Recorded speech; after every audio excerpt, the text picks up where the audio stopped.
les meilleurs qui sont.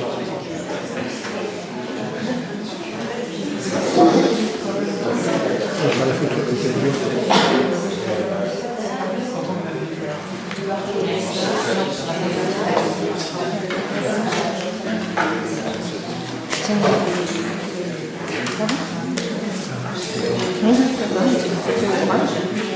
Ah bon? Oh là là là là.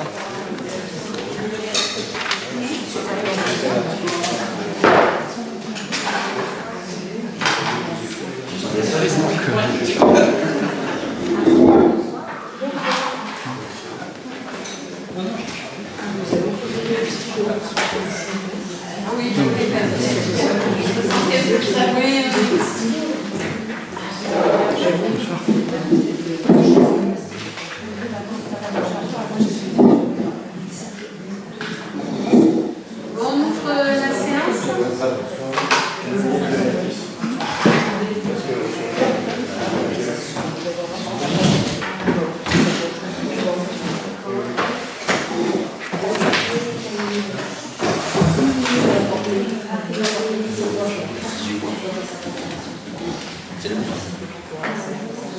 Très bien.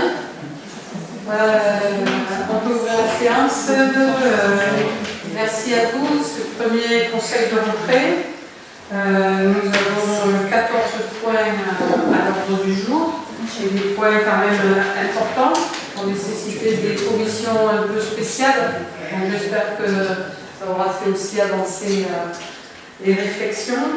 En tout cas, merci à vous d'être là, merci aux techniciens, merci Patricia qui était covidée et qui nous vient quand même avec le contagieux, qui a le masque mais qui vient pour nous soutenir dans ce conseil un peu technique.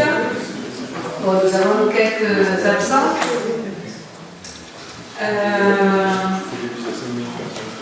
Ça va? Françoise Cherout a donné une procuration à Vladimir Perrault. Roxane Zibadi à Julien Bolino. Maurice Attagier à Hélène de Nantes. Philippe Pigné à Nadine Pourcin. Colomeno Stéphanie à Christine Guy. Victor Ravaza à Hélène Collard. Et Duchère Marie à Dimitri Parot. Donc le quorum est atteint. Et nous allons la liste des présences à circuler. Donc je le disais, 14 points à l'ordre du jour, plus les décisions du maire. Nous allons aller à l'approbation de la séance du 17 juillet, mais avant à la nomination du secrétaire de séance, où d'ailleurs c'était Sylvain Castagnier qui était secrétaire de séance de la dernière fois, et qui veut bien reprendre en l'absence de Stéphanie Coleno, qui le fera la prochaine fois, puisqu'elle était désignée et qu'elle est malade juste aujourd'hui. Donc merci Sylvain, aidé par Christine. Procès-verbal du 17 juillet. Est-ce qu'il y a des questions sur ce procès-verbal? S'il n'y a pas de questions, on passe au vote. C'est bien, on gagne du temps. Qui est contre? Qui s'abstient?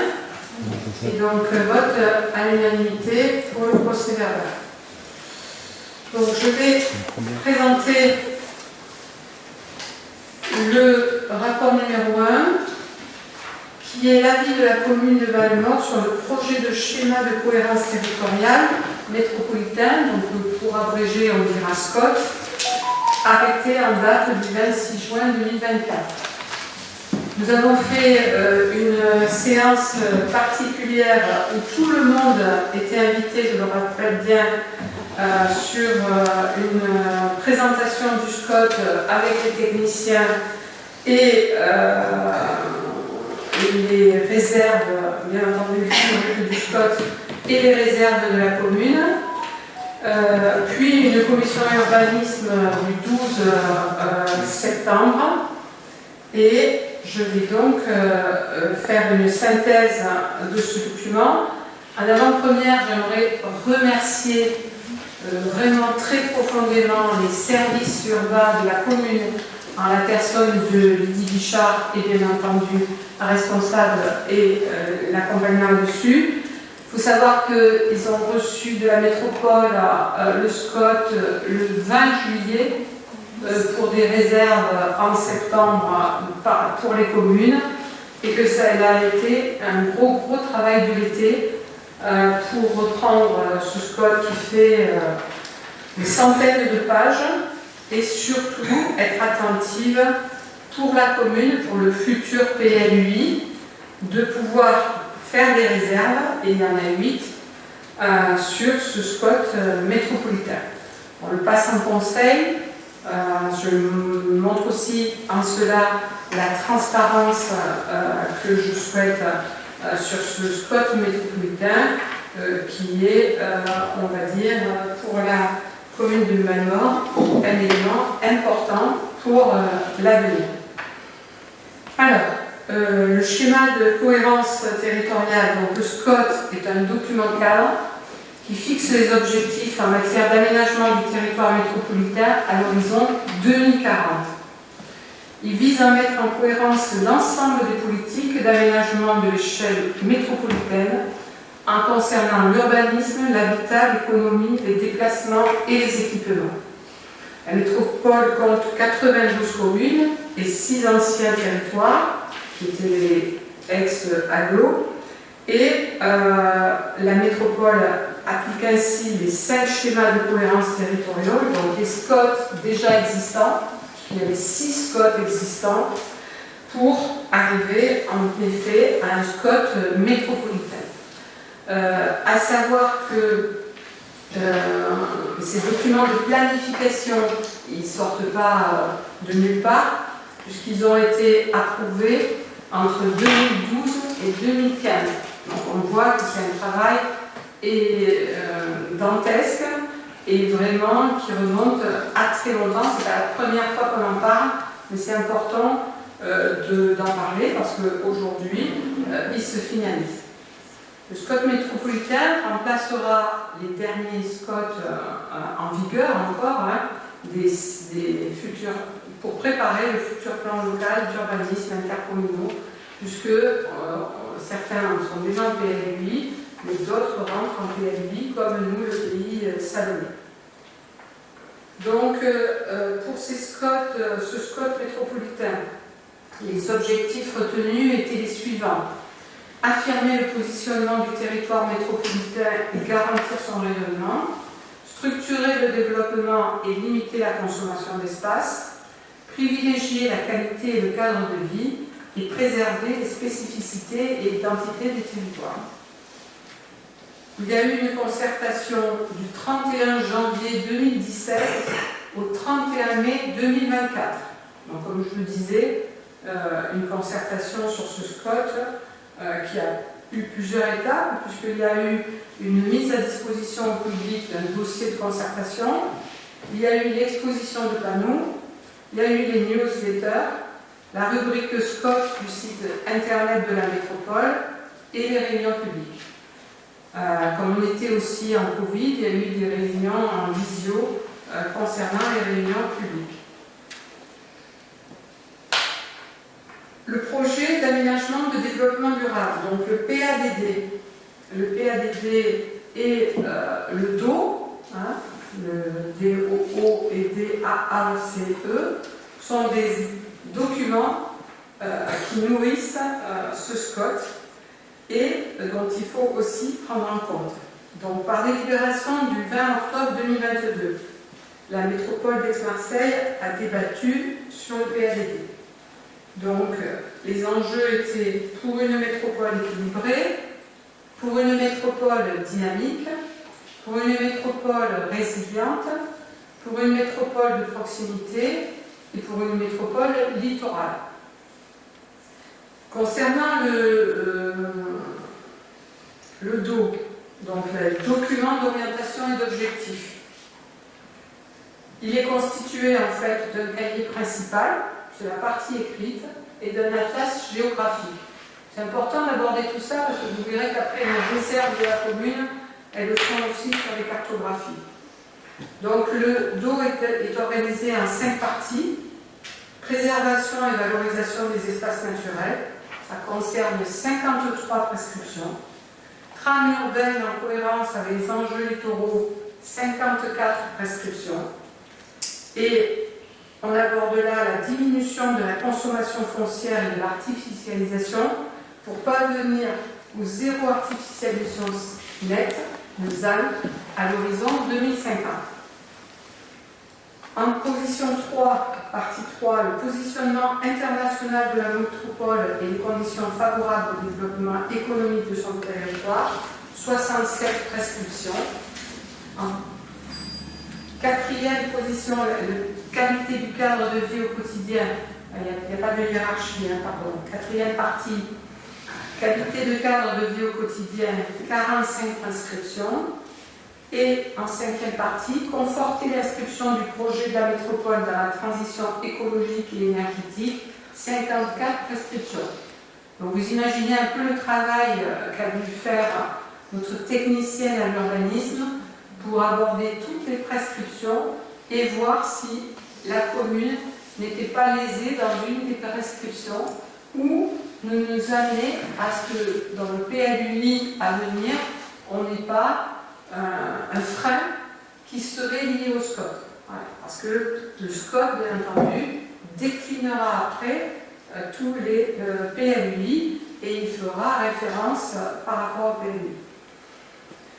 Donc, à savoir aussi que dans ce cahier, il y a les secteurs en jeu.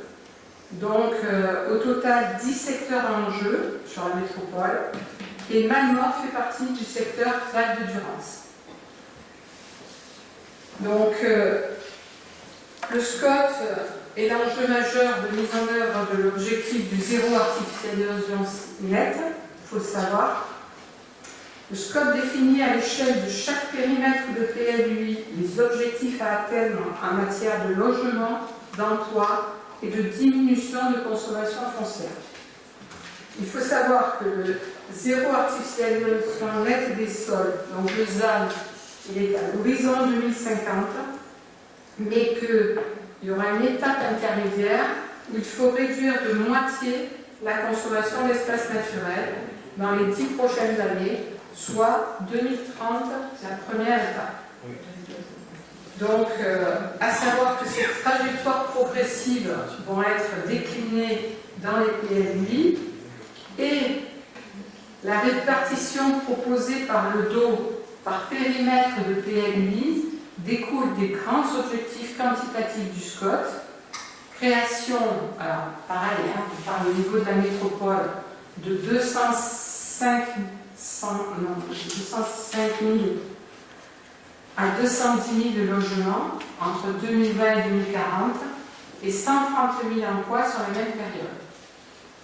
Ainsi, dans le PLUI du Pays Salonnais, puisque c'est ce qui nous intéresse, on envisage une consommation foncière de l'ordre de 260 hectares à se répartir au sein du territoire.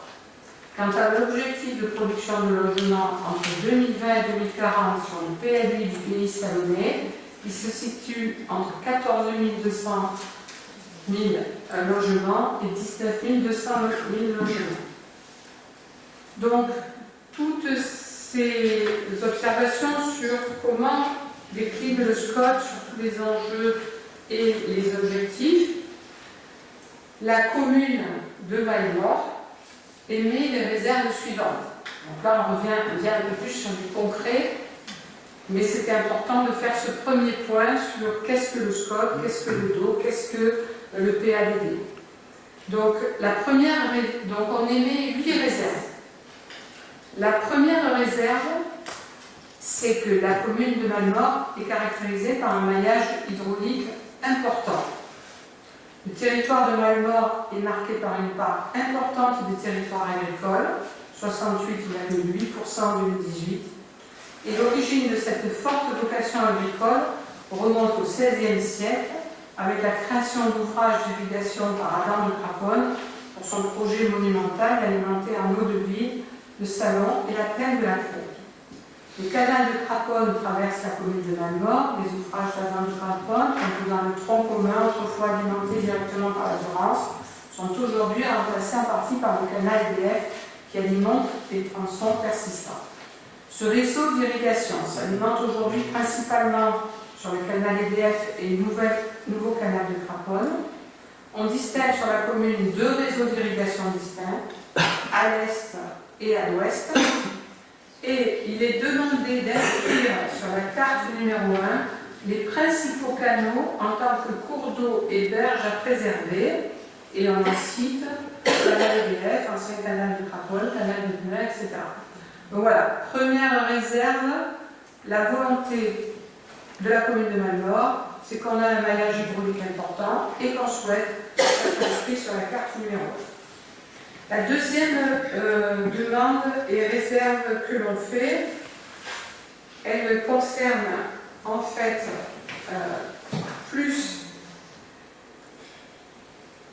elle est liée en fait à la stratégie de réduire et le zéro artificialisation nette à l'horizon 2050. Malmort est identifié en pôle d'équilibre.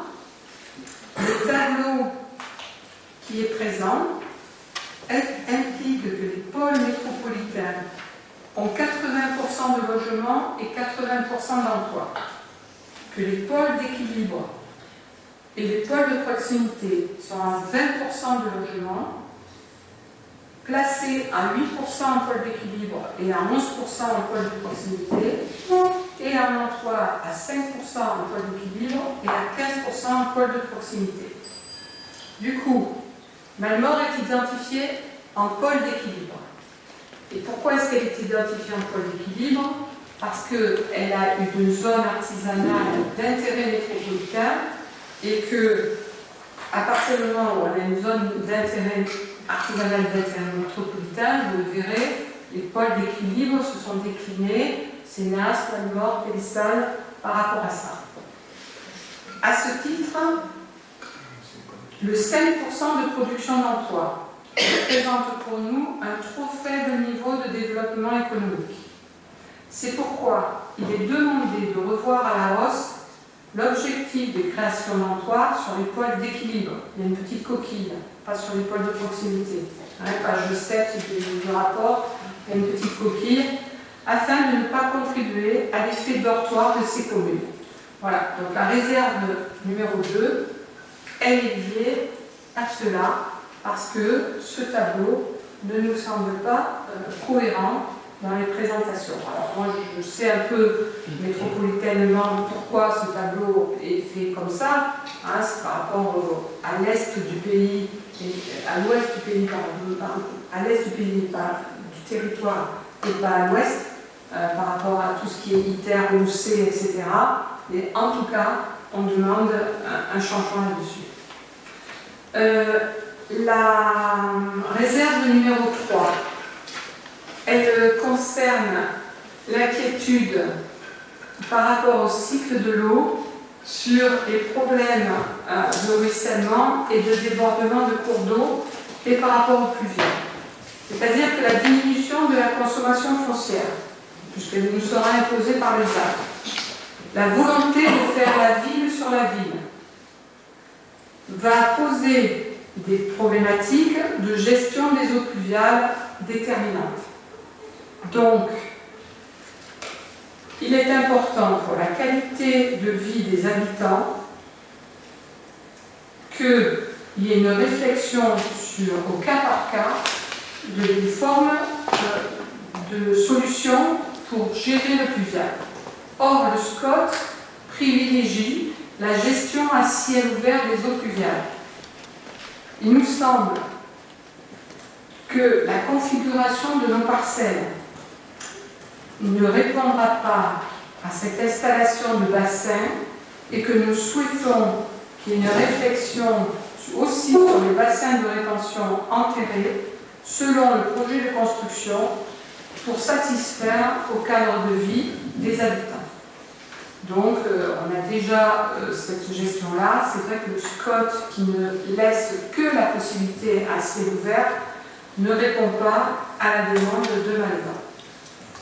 La réserve numéro 4, elle concerne les enjeux de biodiversité et de structuration du territoire pour la trame verte et bleue. Donc, elle rejoint notre inquiétude sur le domaine de la ZAC, le domaine de Pont-Royal. La commune souhaiterait rappeler que le domaine a été créé sous forme de ZAC dans les années 90, où l'ensemble des réseaux secs, humides et VRV a été calibré selon le programme des équipements publics. Ainsi, le développement du domaine doit rester maîtrisé. Je rappelle qu'on a signé aussi un pacte transactionnel sur l'équilibre du domaine et d'autre part, cette ZAC avait pour objectif le pôle touristique, l'activité golfique et les programmes d'habitat. Donc cet équilibre ne doit pas être remis en question par une urbanisation trop importante. C'est pourquoi la commune propose que le SCOT limite la constructibilité sur l'enveloppe urbaine, affirme la vocation touristique du complexe de Pierre et Vacances et conforte la place du golf international de Port-Royal au sein des corridors écologiques complémentaires. Pour la réserve numéro 5, elle concerne les déplacements et les mobilités et le plan de déplacement urbain métropolitain qui est intégré au SCOT. Donc la lecture de la carte met en évidence une volonté forte de moderniser les réseaux autour des espaces fortement urbanisés. On voit bien que partiellement les communes situées au nord du territoire, le long de la Durance, sont situées en zone blanche. Donc il est nécessaire d'engager une véritable réflexion sur cette zone blanche en adéquation avec le besoin de développement de la commune, notamment à l'appui d'un plan de mobilité territoriale. Donc on parle de la desserte vers le bassin savonnier et on souhaite que soit inscrit non pas un réseau routier structurant au niveau du SCOT, mais qu'il soit inscrit un réseau express métropolitain routier. La gare de la Manon apparaît au SCOT en tant que pôle d'échange multimodaux. Il nous semble important de préciser que la question du stationnement des véhicules doit être réaffirmée avec une attention particulière. Et de plus, il sera nécessaire de prévoir des navettes Malmort-la-Manon avec une cadence suffisante, à minima matin et soir. La desserte vers le bassin aixois. Malmort se dirige notamment pour ses étudiants, mais pas que, aussi des professionnels sur ce besoin de transport collectif. Donc il semble indispensable, pareil, qu'il soit inscrit au SCOT, alors qu'il est inscrit réseau routier secondaire, qu'il soit inscrit réseau routier structurant, puis réseau express métropolitain routier. Importance de la RD 7N. Il est important aussi là, au vu, alors on explique, on argumente que les poids lourds quittent la Saint-Acénas, remontent, traversent Pont-Royal, se dirigent vers Pertuis, ne vont pas sur Aix, etc. Donc là, pareil, le SCOT ne met pas en évidence cette cohérence. Il est demandé que soit maintenu réseau routier structurant ou réseau express métropolitain routier. Et enfin, de faire apparaître sur la cartographie numéro 6 la RD16 et la RD17D. N'apparaissent pas non plus les connexions avec les autres départements, ou alors c'est très peu traité. Donc, évoquer la gare TGV d'Avignon nous semble important. De même, la Durance ne peut être traversée qu'à Cavaillon, Malmort et Cadenet. Donc, ça crée un flux routier important. Et préciser aussi les possibles intéressantes sur le développement des aires de covoiturage. Ce point mérite d'apparaître sur la carte numéro 6. En toile numéro 6, réserve numéro 6, on voit que la voie verte est identifiée au SCOT. Toutefois, il est nécessaire d'envisager un maillage plus large sur le Val-Durance et le développement des pistes cyclables le long des voies structurantes et secondaires. Une attention particulière doit être portée sur les axes reliant les communes au pôle d'échange multimodaux. Donc il est demandé à ce que la carte numéro 7 soit complétée en inscrivant le long des voies structurantes et secondaires un itinéraire cyclable. La réserve numéro 7, consolider un système économique d'excellence et développer des sites attractifs et connectés. C'est dans le dos la cartographie numéro 8. Il est important de souligner que le pôle identifié au sud de la commune, au niveau de la confrérie, correspond au site de Pôle Alliance. Il s'agit donc de confirmer cette activité productive au sein du SCOT. La réserve numéro 8, elle concerne le document d'aménagement artisanal et commercial et logistique, le DAACR. Il identifie deux pôles de développement commercial, la centralité urbaine de proximité qui correspond au centre-ville et le secteur d'implantation périphérique qui correspond à la zone d'Intermarché. Donc il est proposé d'émettre les réserves suivantes: prévoir sur le futur écoquartier du Roure la possibilité d'y intégrer des commerces de proximité. Il est demandé aussi que soit annexé au DAACL au moment de l'approbation du SCOT, et ça c'est très important pour notre zone artisanale de la Verdière, donc appelez-vous la zone de l'Intermarché, que les surfaces indiquées ci-dessus pour chaque commune, afin que celles-ci puissent être en mesure de connaître précisément leur potentiel de création et d'expansion des surfaces de vente. Parce que bien entendu, dans le SCOT, il est précisé dans l'histoire de règlement là, de 10%, enfin c'est très technique, mais c'est indiqué dans le document. Et nous, ce qu'on souhaite, c'est que les surfaces soient indiquées pour chaque commune. Voilà. Voilà les 8 réserves que la commune émet au sujet du SCOT. Alors bien entendu, elle émettra, et on passera au vote après les débats, un avis favorable au projet du SCOT métropolitain, mais avec les 8 réserves que je viens plus précisément de vous expliquer. Voilà. Donc, on peut répondre à toutes questions, sachant qu'on a eu une commission de présentation et de questionnement déjà intéressante. Et il peut y en avoir d'autres depuis. Donc, Monsieur Favreau. Alors, Madame le maire, les remarques et demandes de la commune me paraissent essentielles. Le problème lié au classement d'équilibre, le problème lié au cycle de l'eau, le problème lié au fait qu'on va être un village dortoir, les problèmes liés à la définition des cours d'eau sur ce projet, les problèmes de biodiversité, de mobilité qu'on a évoqués depuis un certain nombre d'années. Alors, moi, il me semble que notre village fait partie des oubliés. Pourquoi? J'aimerais bien qu'on m'explique, sachant que j'ai appris que vous étiez délégué à la planification, à l'urbanisme, à l'aménagement du territoire de la métropole. Donc, comment en est-on arrivé là? Pourquoi est-ce que les services qui travaillent ne travaillent que depuis quelques semaines? Pourquoi ne pas avoir réagi avant, compte tenu de votre position de sachant?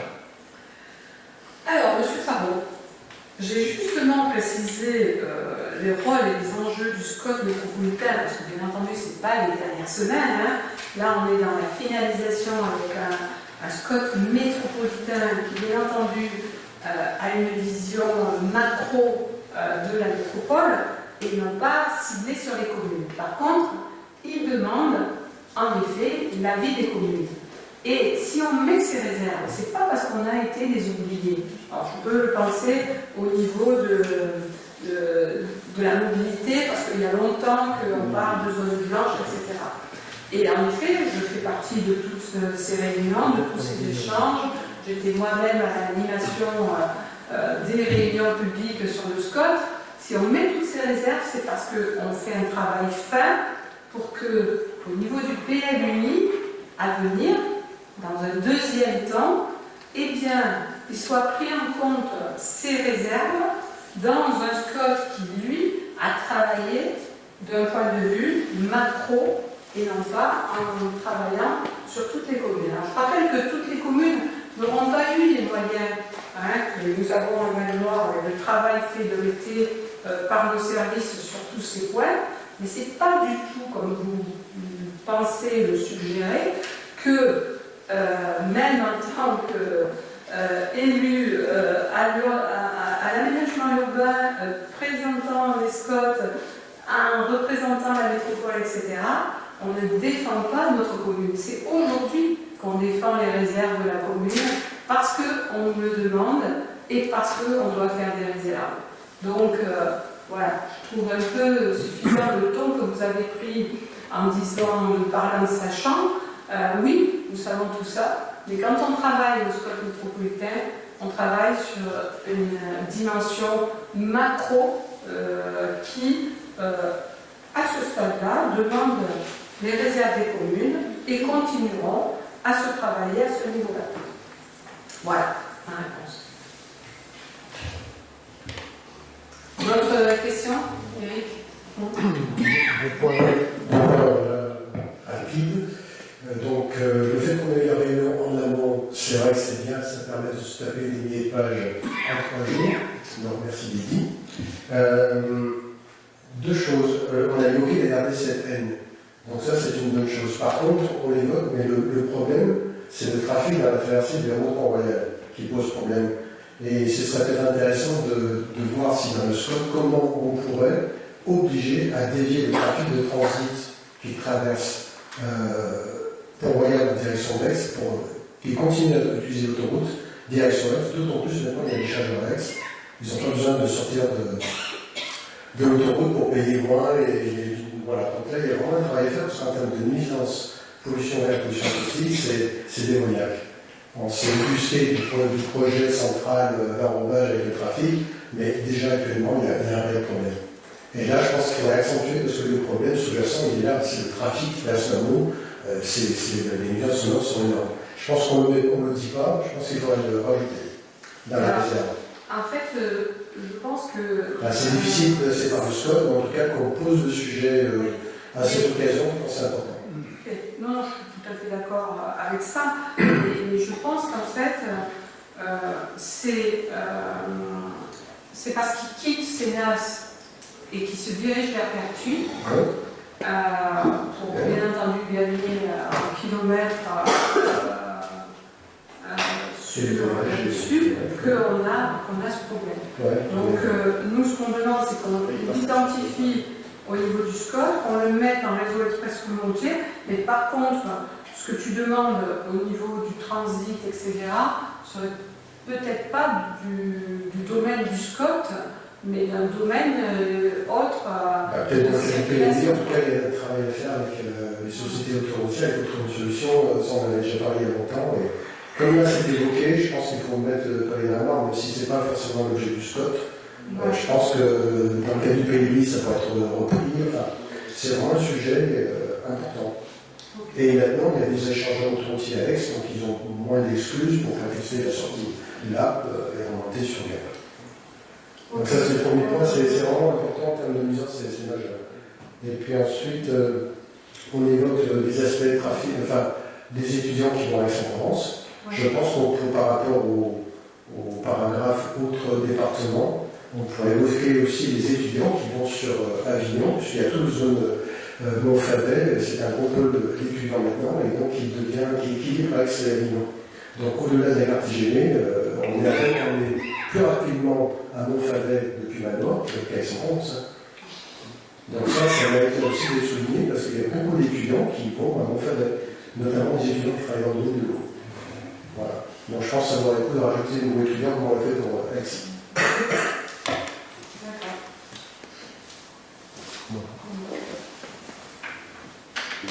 Donc, je peux attendre. Voilà. Il s'agit probablement de la délibération la plus importante de tout notre mandat de conseiller municipal Le SCOT va en effet fixer l'avenir de la commune pour les 20 prochaines années. Et donc, afin de rendre un avis qui soit en ligne avec les aspirations des habitants, j'avais proposé à plusieurs reprises des ateliers publics sur le sujet. Bon, je regrette que ça n'a pas été fait. On peut se poser la question comment nous, représentants élus, nous pouvons parler au nom des Manortais si on ne fait pas l'effort de les informer complètement et si on ne fait pas l'effort de recueillir leur avis. Voilà. Donc ça, je le regrette. Maintenant, concernant le projet de SCOT, il y a deux aspects, comme vous l'avez dit, hein. Il y a les aspects généraux, puis les aspects qui touchent plus particulièrement notre commune. Concernant les remarques générales, aujourd'hui, l'ensemble des analyses de l'État, des agences d'urbanisme, convergent pour affirmer que la poursuite du modèle de développement actuel, périurbanisation, périmétropolisation extensive, nous conduit droit dans le mur. Par ailleurs, il faut savoir que le scénario, parce qu'on reste toujours dans la logique de poursuivre ce qui se fait depuis 10 ans, 20 ans, 30 ans. Il faut savoir que le scénario central de l'INSEE, il prévoit que la population de la France va décroître à partir de 2044. Cette évolution est inéluctable, parce qu'elle est liée à la chute drastique des naissances depuis 2008. Donc les enfants qui ne sont pas nés depuis 2008 ne feront pas d'enfants en 2040 et en 2050, et la population va décroître.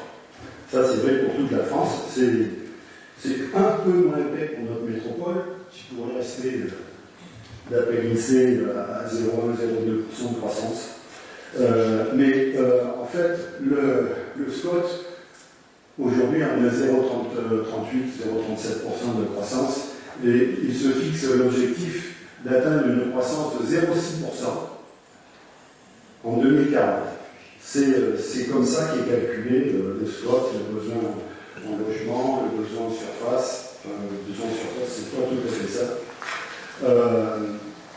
Alors, tout se passe comme si la métropole ex-Marseille-Provence se donnait comme objectif de dépeupler les autres régions de France. Ça pose question. Dans le même temps, il faudra respecter la loi zéro artificialisation nette, et en 30 ans, la métropole ne devra pas artificialiser plus que ce qui a été artificialisé dans les 10 dernières années, entre 2011 et 2021. Alors, on consommait à peu près presque 400 hectares par an. Il ne faudra pas dépasser 113 hectares en moyenne par an entre 2021 et 2050, c'est-à-dire au-delà du SCOT. Ça change complètement le modèle d'urbanisation qu'on avait jusqu'à présent. Les extensions pavillonnaires, telles qu'on les connaît aujourd'hui, ça sera plus possible si on respecte à la fois, si on veut à la fois accroître la croissance démographique, et en même temps réduire par 3 la consommation de surface. Vous voyez un peu le problème. Donc il faudrait peut-être réfléchir à d'autres modèles de développement, d'habitat, etc. C'est un changement complet de paradigme, il faut en être conscient. Je ne sais pas si tout le monde en est conscient ici. Alors, le scénario proposé a suscité... donc, j'ai participé à la concertation, et j'ai participé à titre de France Nature Environnement à la CDP9. Il y a eu un certain nombre de réserves qui ont été exprimées. Alors, la CDP9, il y a eu 8 voix pour, 8 voix contre, et comme la voix du préfet est prédominante, donc l'avis est favorable. Mais il faut savoir que tout le monde n'était pas unanime. Donc, pour les services de l'État, le SCOT n'est pas suffisamment prescriptif. Quand on prend, si vous avez lu le DO, c'est souvent des termes comme viser à attendre vers, conforter, enfin, c'est jamais un objectif précis. Donc, l'État a fait des remarques là-dessus. Le projet de SCOT ne doit pas être en régression par rapport au SCOT existant. C'est aussi une remarque de l'État. En particulier, j'ai une remarque, nous, qui nous concerne directement pour le SCOT Agropole-Provence. On avait une prescription qui disait qu'au-delà de 2500 m², il fallait faire une OAP. Cette obligation a disparu.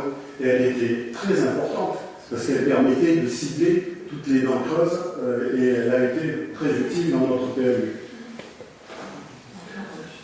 Et il y a d'autres, en particulier sur les protections de terres agricoles, sur le pays d'Auvergne, d'autres régressions qui apparaissent dans ce projet de SCOT par rapport au SCOT existant.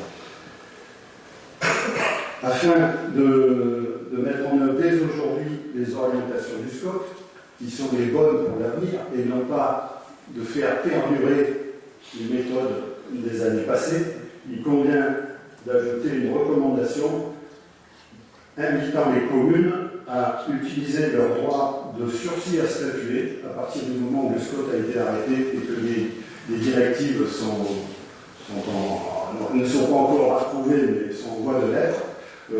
Les communes peuvent utiliser le sursis à statuer pour aller dans le bon sens et non pas pour perpétuer les erreurs passées. Donc ça, c'est une recommandation forte de France Nature Environnement.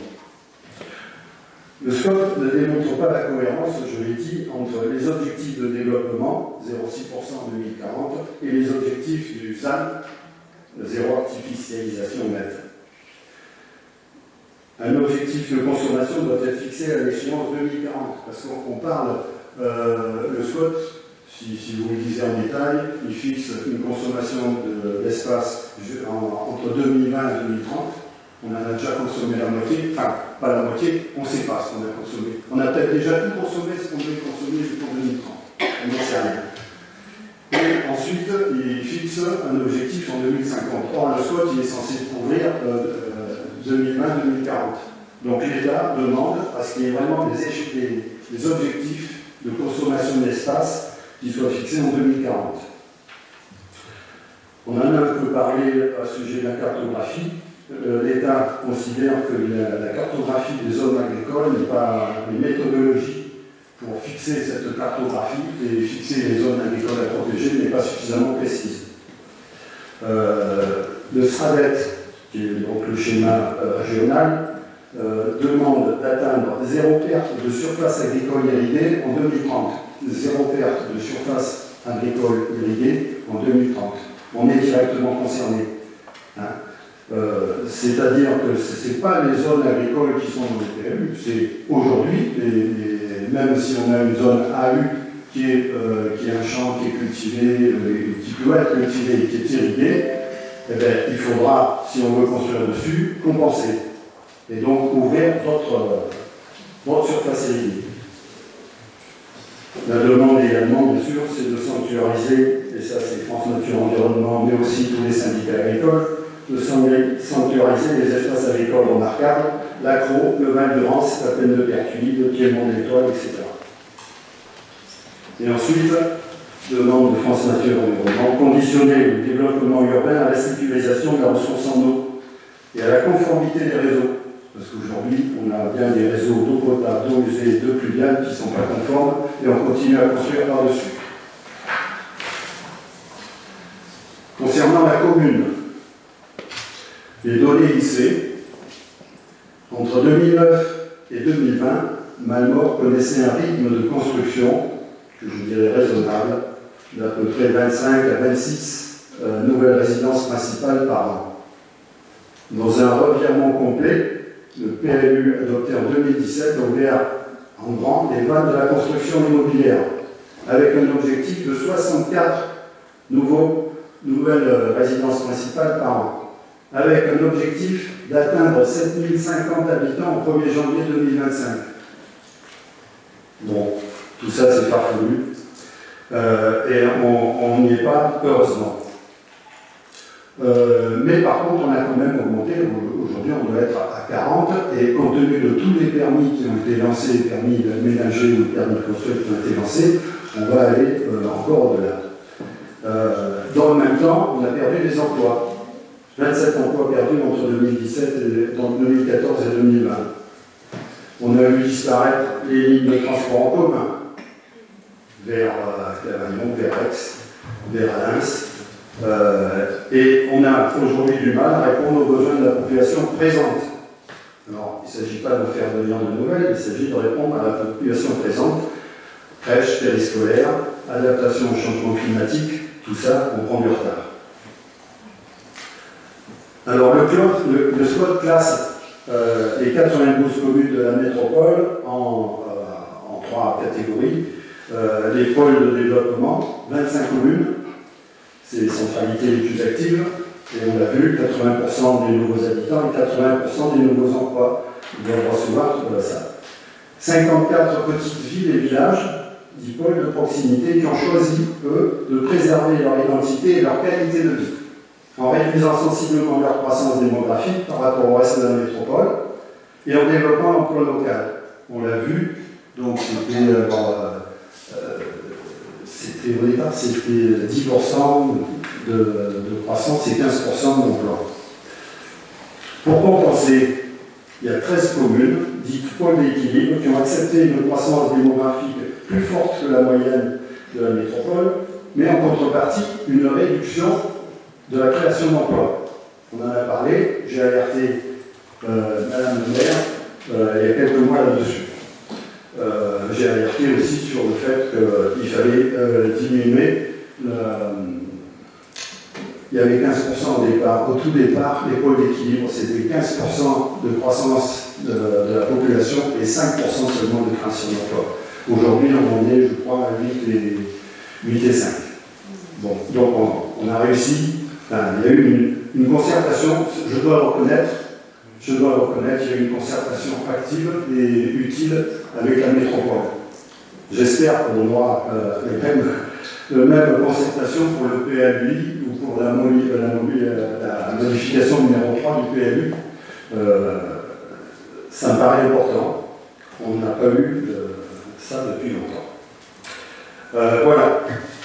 Donc on se retrouve en position de pôle d'équilibre avec une croissance appelée à recevoir finalement en tant que ville dortoir la population, le surplus de population que d'autres communes ne veulent plus accueillir.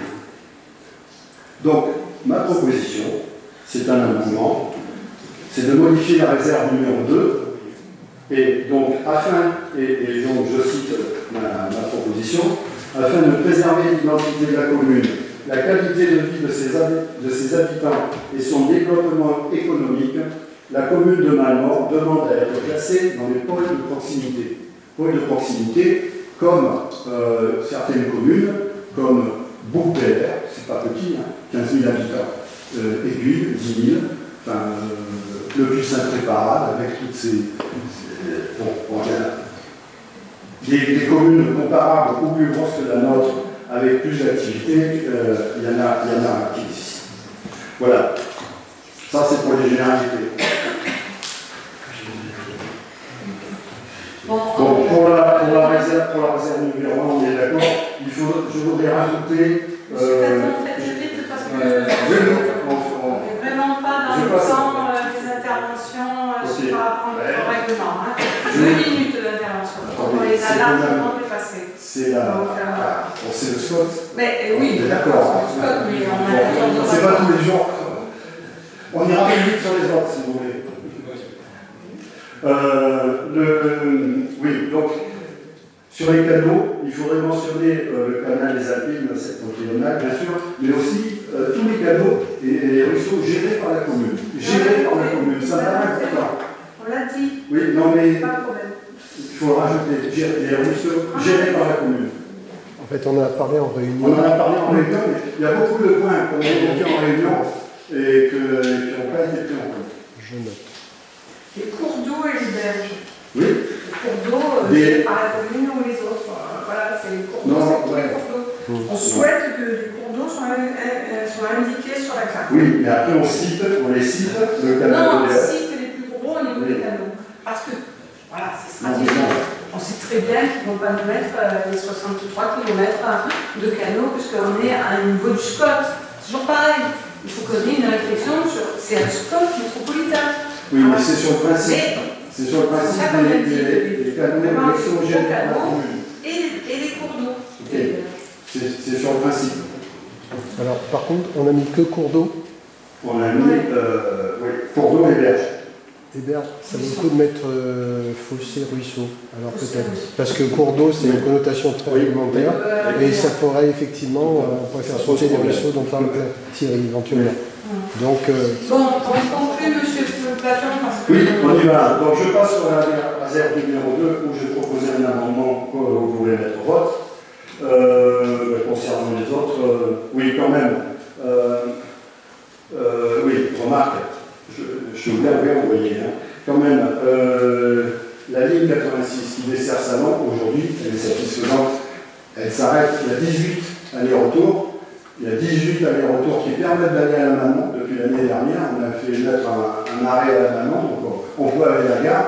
Donc c'est plus d'actualité ce qui est dit. Et concernant les déplacements domicile-travail, il y a 320 personnes qui travaillent sur Aix-Marseille, il y a 285 personnes qui travaillent sur Salon. Donc en fait, il y a plus de besoins vers Aix que vers Salon. Oui, mais Voilà. alors là, on Oui, on ne va pas rentrer dans ce débat. Mais par contre, non, il faudrait changer la réserve. Il faudrait changer la réserve parce qu'elle est obsolète. Mais non, parce que la réserve, qu'est-ce qu'elle fait? L'essentiel de la réserve dans la synthèse, c'est qu'elle demande qu'il y ait un plan de mobilité territoriale. Puisqu'actuellement, il n'y est pas. Alors, on comme ça. Voilà, et c'est Non, mais dans parce le que les plan de demandes mobilité. sont raisonnables. Et ton raisonnement est pas bon parce que beaucoup de personnes qui prennent le train vont travailler à Marseille. Ça, je peux t'assurer.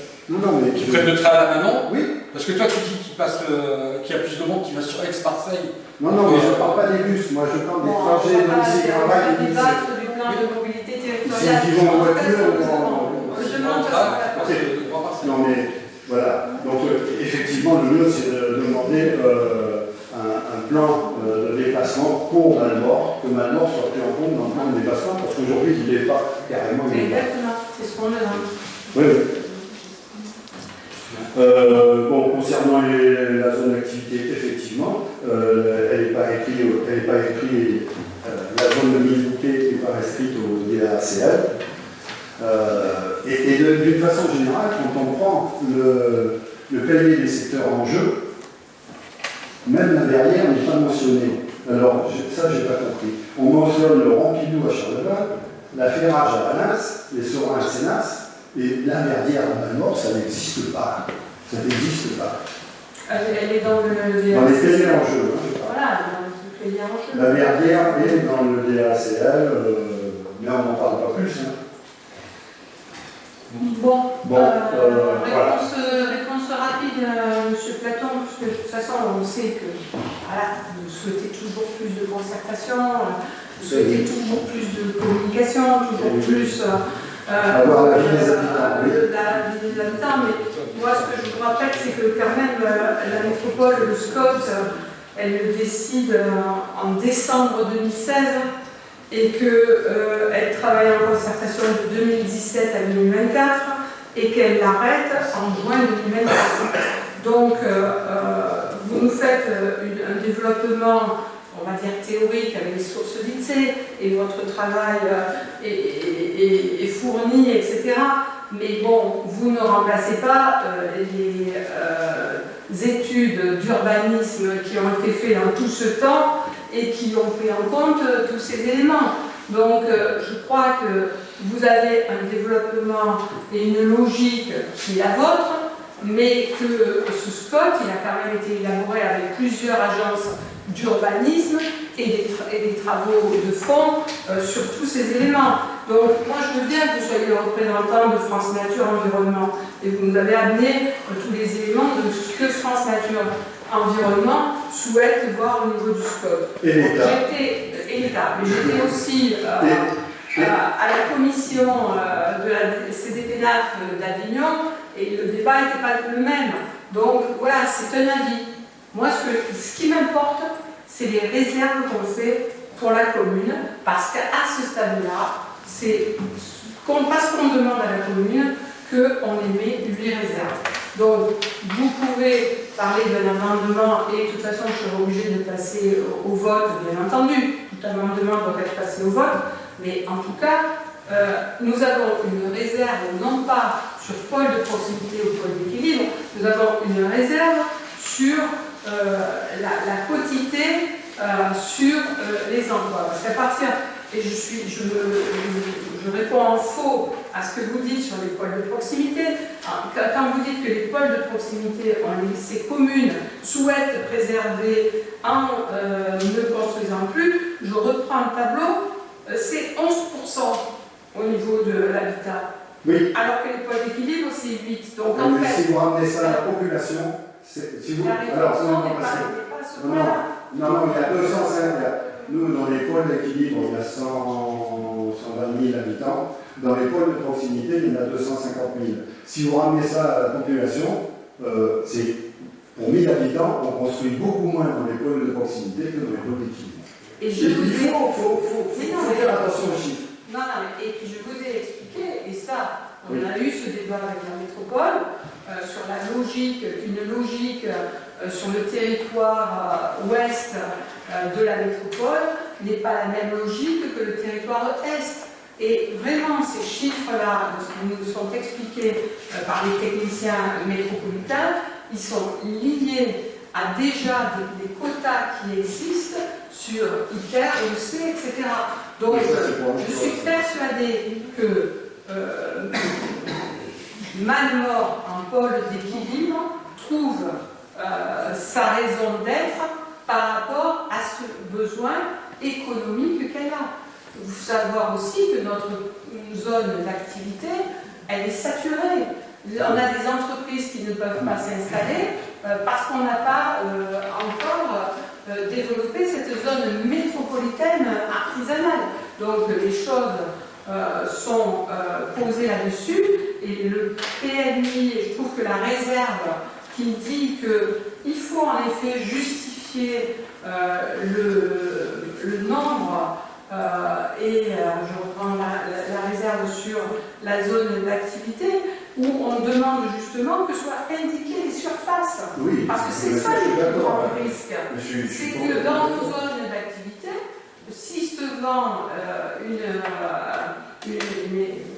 zone commerciale, eh bien il n'est plus la possibilité, parce qu'on tend à la zéro artificialisation, qu'il n'y ait aucune extension là-dessus. Alors que peut-être elle aura de l'espace à utiliser.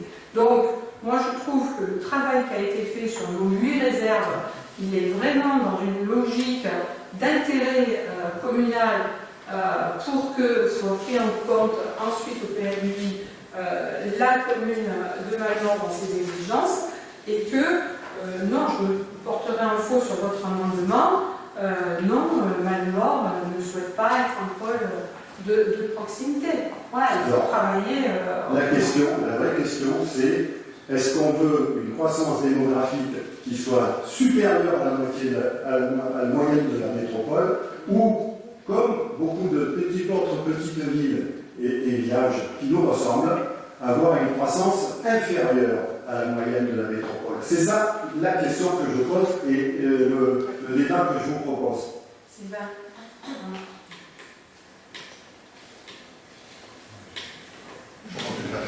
L'habitude que je parle. Vas-y. Oui, en fait, moi j'aimerais donner mon avis sur les pôles de proximité et le pôle d'équilibre, puisque c'est un débat qu'on a eu en réunion de présentation du SCOT.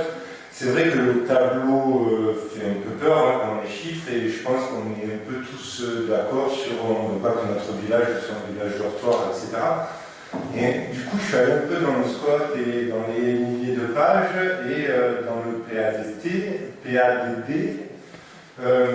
y a un paragraphe qui décrit un peu mieux ce qu'est un pôle de proximité et un pôle d'équilibre. Pôle d'équilibre, ce qu'on est, c'est, je vous lis que les titres des chapitres, c'est un équilibre entre habitat et emploi sur le territoire fonctionnant comme seul bassin d'emploi, améliorer l'accessibilité du transport de ces pôles, accompagner l'évolution ainsi que la diversification de la zone des plans de ouais, bon, ça ne nous concerne pas. Voilà. Par contre, si on lit pôle de proximité, c'est quand même marqué de conforter la vocation principalement résidentielle de ces pôles de proximité, etc. Donc, en fait, j'arrive pas à savoir s'il vaut mieux être pôle de proximité ou pôle d'équilibre. Je m'en embrouille, mais... Et en fait, c'est peut-être ce tableau où il y a cette répartition entre emploi et logement qui est quand même un peu sévère parce qu'il regroupe des communes qui n'ont rien à voir et qui sont éloignées des fois de plus de dizaines de kilomètres. Mais je ne suis pas sûr que ça soit une bonne idée de vouloir changer de catégorie. Je suis d'accord avec toi. Entre le texte et les objectifs chiffrés qui nous sont fixés, il y a une espèce d'incohérence quand on te dit qu'on va maintenir l'équilibre avec l'emploi et qu'au départ, il faut savoir que c'était 15% de croissance et 5% d'emploi. On a réussi à faire baisser à 8% de croissance. Enfin, c'est fou. D'ailleurs, quand tu lis le dossier du squat de la métropole, aujourd'hui, les chiffres ne sont pas encore modifiés. Le squat... Le PADD, effectivement... C'est pas des chiffres, voilà. Donc, c'était juste pour dire que, voilà, j'entends ton amendement, mais moi, sincèrement, j'arrive pas à savoir si c'est mieux d'être proximité ou équilibre. Par contre, la réserve qu'on fait de la commune de dire que ce tableau ne nous va pas, et que, comme le dit Madame le maire, il a été modifié à cause de cas d'arrache, etc., c'est peut-être de la nuance qu'il faut qu'ils arrivent à apporter dans ce tableau. Oui, je suis d'accord avec toi. Entre le PADD et le DO, il y a eu une évolution, il n'y a pas les mêmes choses marquées, il n'y a pas les mêmes chiffres, il n'y a pas les mêmes objectifs. C'est quand même le DO qui fait foi. Parce que dans le PADD, quand même, un pôle de proximité, globalement, c'est un petit village, oui, comme on a connu, etc., mais qui se développe plus, qui a aucune activité économique, etc. Comme Aiguille, avec le pôle des Mines, comme Bouc-Bel-Air, enfin, comme il y en a plein. Un pôle d'équilibre favorise quand même l'emploi. Pour simplifier, c'est pour ça que pour simplifier, c'est est-ce qu'on veut une croissance supérieure, démographique, supérieure à la moyenne de la métropole, ou est-ce qu'on veut, comme la Roque, comme les Pierres, comme, je ne sais pas, comme le Puy-Saint-Préparat, comme d'autres villes qui nous sont comparables, est-ce qu'on veut une croissance inférieure à la moyenne de la métropole? C'est ça le débat. Non, la question n'est pas là, parce que ce débat-là, tu le poses avec ton analyse de l'évolution de la métropole, ton analyse de l'INSEE, ton analyse, etc. Moi, je dis qu'à ce stade-là, on est placé, et je l'ai dit pourquoi on était placé en pôle d'équilibre. Je rejoins Sylvain lorsqu'il parle en effet d'équilibre habitat-emploi et de développement du transport, un pôle d'équilibre et une commune qui va pouvoir se structurer là-dessus, aussi bien économiquement qu'en développement et en mobilité, et aussi en habitat par rapport aussi à, bien entendu, les besoins. Donc, je ne suis pas d'accord avec toi sur, en mettant cette augmentation, on va dire, de la métropole, parce qu'on sait très bien qu'une fois qu'on sera en place, chaque PLUI aura ses hectares de consommation d'espace à gérer, et il faudra faire fonctionner l'intelligence vraiment collective pour être en accord là-dessus au vu des contraintes qu'il y a. Mais il a déjà été validé par le préfet qu'il y aura un calcul aussi de ces banques d'enveloppes foncières. Parce qu'il y a peut-être des PLUI qui n'arriveront pas à répondre à ce qu'ils ont et d'autres qui auront plus de besoins. Donc il y a un vrai travail qui va être fait au niveau des PLUI, mais aussi au niveau métropolitain. Et ça, il faut le dire, parce qu'aujourd'hui, dans le sport, ça c'est validé par le préfet.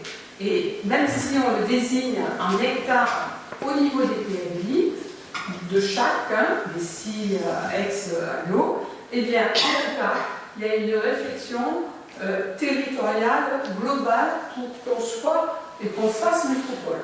Et ça, c'est à l'avenir. C'est vrai qu'il y a encore des choses qui vont évoluer là-dessus. C'est pour ça que j'en reviens à nos réserves qui sont, pour moi, justifiées parce qu'on est pôle d'équilibre et on demande à ce que le tableau soit différent. On demande à ce que nos zones artisanales, elles soient quantifiées au niveau des surfaces. On demande que le plan de mobilité il soit différent et qu'on utilise tous les axes, etc. etc. Voilà, donc, bon, on va passer, bien entendu, l'amendement de vote, mais clairement, non. Nous faire une demande aujourd'hui d'être pôle de proximité nous réduirait vraiment par rapport aux besoins que la commune de Val-de-Marne a, tant au niveau habitat qu'au niveau économique et qu'au niveau développement sur la mobilité. Voilà. Je ne suis pas opposé. La commission, on conditionne le développement de l'habitat à celui de l'emploi préalable. Parce qu'aujourd'hui, on construit partout, on perd des emplois, on perd des transports en commun. Alors, si on conditionne, on dit, mais quand on aura des bus VRX, on construira, quand on aura des emplois, on construira. Aujourd'hui, si on fait le bilan, il y a les derniers chiffres de l'INSEE qui sont parus, si on fait le bilan, on a gagné des habitants. Si on voulait maintenir notre taux de concentration d'emploi, il nous manque 95 emplois. On a gagné, je ne sais plus, presque 300 habitants, mais on n'aura pas fourni les emplois. Il nous manque, déjà, on est en déficit par rapport à la croissance qu'on vient de connaître. Il manque du foncier, voilà. Donc, non, mais il faut arrêter de construire sans créer d'emplois et sans avoir de transport en commun. Donc, il faut faire l'inverse de ce qu'on fait aujourd'hui. Et c'est ce que je propose. On répond encore à 8 questions sur ce rapport et après on passe au vote. Moi, je pose quand même une petite question concernant le pôle d'activité qui est prévu sur la commune. On nous dit que c'est lié à ce fameux pôle d'équilibre et moi, si je me rappelle bien ce qui nous a été présenté, le souvenir que j'ai, c'est que c'est quelque chose qui est complètement infaisable. C'est que ce pôle d'activité, pour pouvoir exister, il faut faire une quantité d'expropriation de biens, parce qu'il y a des gens qui habitent, il y a du miettage, il y a un certain nombre de problématiques. Comment vous voulez que cette zone aboutisse avant une cinquantaine d'années? Très honnêtement, je ne vois pas comment ça va être faisable s'il va falloir prendre des déclarations d'utilité publique, choses qui sont très longues avec des recours interminables. Donc j'aimerais bien savoir si comment on va faire pour faire aboutir cette fameuse nouvelle zone d'activité qui nous est promise et dont on n'a aucune nouvelle depuis un certain nombre de mois. Bon, c'est pas le sujet du jour. Ben si, puisque vous nous avez présenté ça comme étant le classement que nous avons est lié à ça.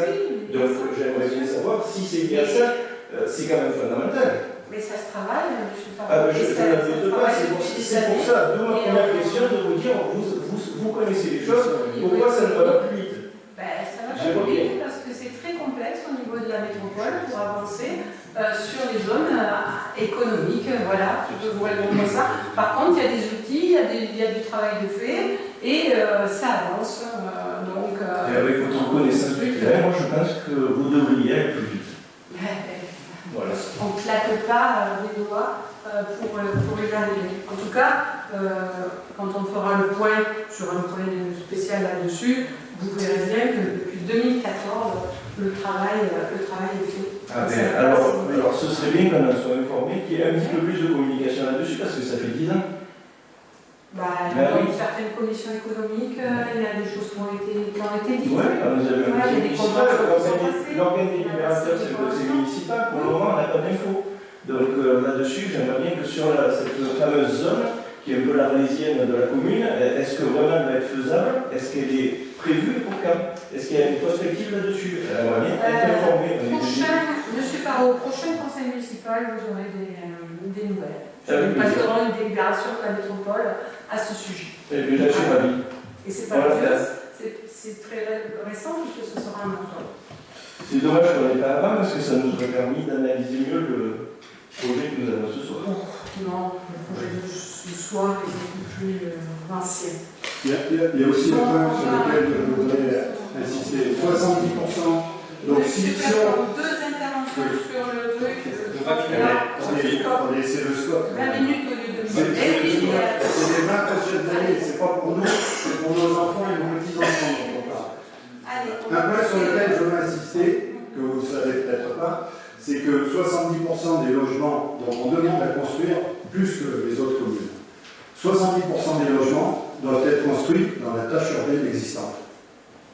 Parce que de toute façon, des terres, on n'en aura pas beaucoup, vu qu'il n'y a que 260 hectares à se partager d'ici 2050. Voilà. Donc 70%, c'est de la densification existante. Est-ce qu'on veut vraiment construire plus qu'à l'hiver? Bon, ça n'a pas vraiment l'intérêt de lancer ces chiffres comme ça et de faire peur sur la densification à tout prix là-dessus. On a nos projets, ils sont, nos OAP, elles sont définies au PLU. Ça c'est fini, ça c'est déjà consommé. C'est déjà consommé. Oui, mais on sait que tout ça, c'est la ville sur la ville et que ce qu'on consomme depuis 2020, c'est fini. Monsieur Cadon, on a toujours dit que Malmort était quand même circonscrit avec la route de la Durance, la Nationale 7, le canal EDF et la Durance. Voilà. Et le centre-ville, il est bien là. Donc pourquoi est-ce que vous jetez des chiffres comme ça en faisant peur que 70% des constructions sur le truc? C'est réfléchi quand même. On a des OAP, on a un développement urbain. C'est pas, les 70%, c'est pas spécifique à Malmort, c'est pour toutes les communes. Sauf que si on veut construire plus que les autres, ben, ça fera plus de logements en densification dans ce qui existe aujourd'hui. C'est tout ce que je veux dire. Allez, on arrête là, on passe au vote. Alors, on va d'abord voter l'amendement proposé, à moins que vous le retirez, M. Platon. Non. Parce que vous avez l'air en accord avec nous sur quoi. Ah non, mais je suis d'accord pour dire que...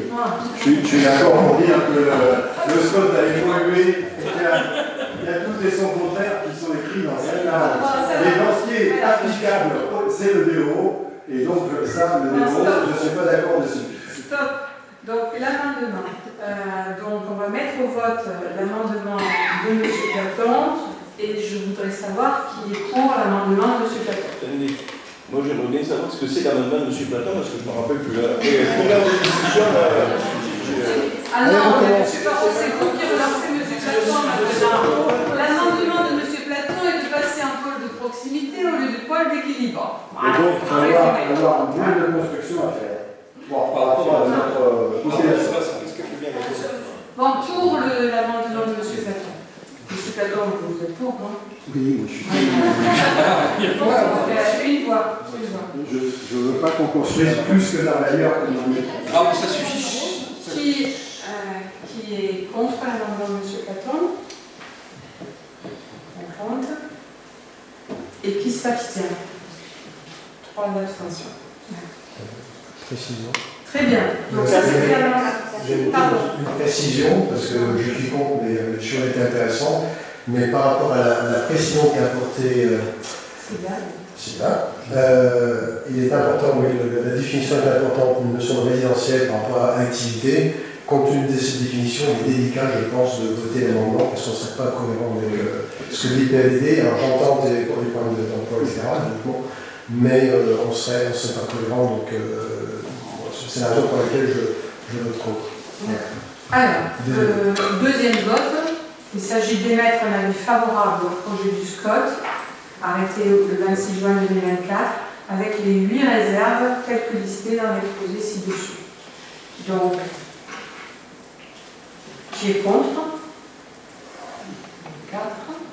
Qui s'abstient? Alors, en particulier, c'est pas spécifique à Malmort, c'est sur l'incohérence entre le taux de croissance et le ZAN. C'est impossible. C'est impossible. 4 votes. Qui s'abstient? Une abstention. Et du coup, vote à la majorité. Je vous remercie.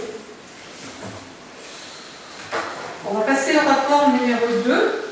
Et on va essayer d'être plus rapide. Donc, il s'agit d'approuver le protocole transactionnel avec Mme Bélier au sujet de l'arrêté individuel d'alignement délivré par Madame le maire le 30 septembre 2020.